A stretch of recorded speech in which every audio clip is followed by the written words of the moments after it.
It's Laura from Hyperstamper. Hi everyone. This is another wonderful junk journal that I just finished, and this is from a 1937 book called Up One Pair of Stairs, and that's from the Book House series. There are many publications of this one, but this is one of the earlier ones, and I love the embossed front.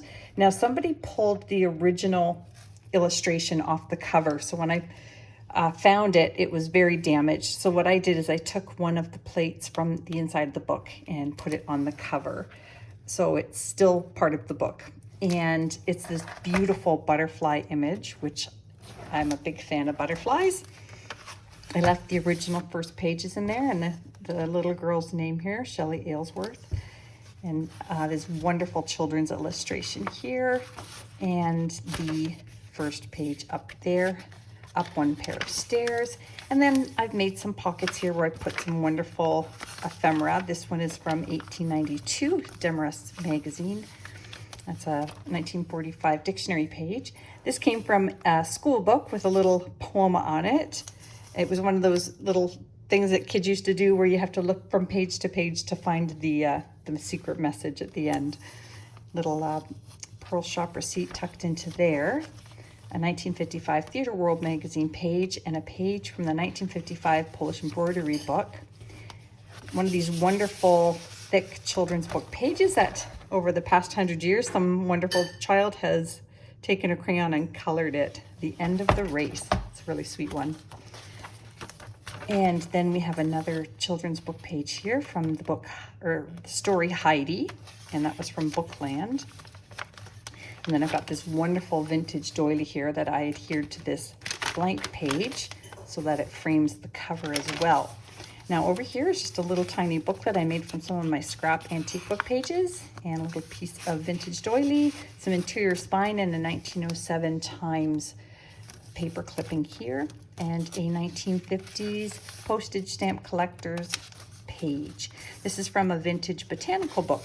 It's actually a book on gardening. And then a vintage birdwatcher's log page here, and these are all warblers, which I love warblers.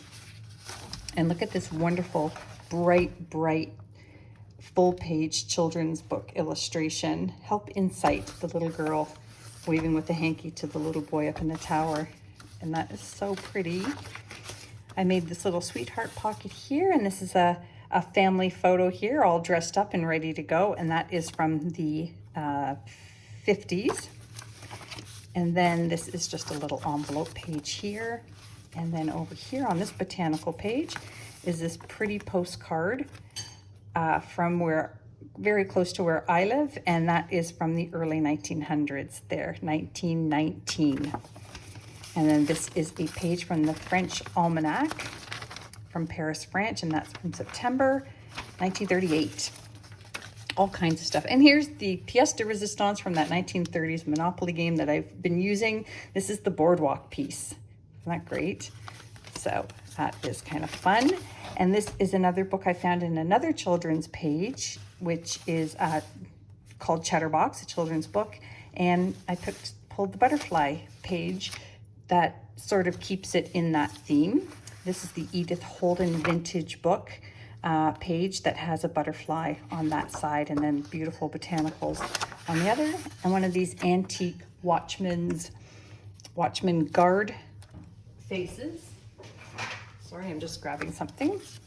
And I wanted to put in here as well from this 1930s box of library plates from the Library of, and this would have been, the owner of the book would have put this in many of the books. We see them all the time, but because this is a butterfly theme, I thought it would be nice to put it in here, even though I hate to part with them. I only have a few left in there, but I'm going to, because it's kind of a butterfly theme, I'm going to, actually, let's put it like that. There we go. So that's a really fun page there. 1933 accounting ledger page. It's got lots of great pen and ink there. I did some hand stamping on the tea-dye pages, but as you know, with all my journals, everything came from books that are between 70 and 120 years old. This is a really cute page. I thought it was a butterfly page, but it's actually, after I went through the book again, it's actually little fairies writing on top of the butterflies. Isn't that sweet? And that came from another children's book there with lovely little poems here. This came from the 1915 Girls' Own Annual, and that's a lovely illustration there, pencil drawing of a butterfly. And over here is a little signature that I pulled out of a poetry book, and it is lovely. It's got all kinds of poetry in here. Some are faith-based, and I made a little pocket here from a children's book with another butterfly on it. And this is a page from an antique book here, and it's under onion paper, this beautiful Diana Vernon image here, drawing, and that's quite spectacular. That's well over 100 years old.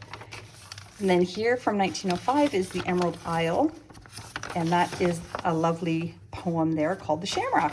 So there's some spaces to journal all on your white spaces there. Whoop. And another fun cluster with all my pages. Here's a little pocket I made out of a 1902 Currier and Ives plate book, and I put in here a vintage game score sheet from a Canasta score sheet pad, so you can stuff more in there. And it's the dancing, the men and women dancing, a 1955 American Highway Road map, and another one of those postage collector's pages. And here's a cute little vintage stamp from the US when you could mail a letter for 9 cents. And this is just a cute little page, not for journaling or anything, just because it's fun, kind of a home ec book, sort of fun, from the 50s. And that is from that vintage How to Watercolor book that I've been using quite a few of the pages from. And that brings us to the end. So it's really quite a special book. I made this bangle here. It's removable, and it's just got a bit of a floating bead in here and some ribbons that I picked out to match the cover. So I hope you like it. It's on sale right now at hyperstamper.etsy.com.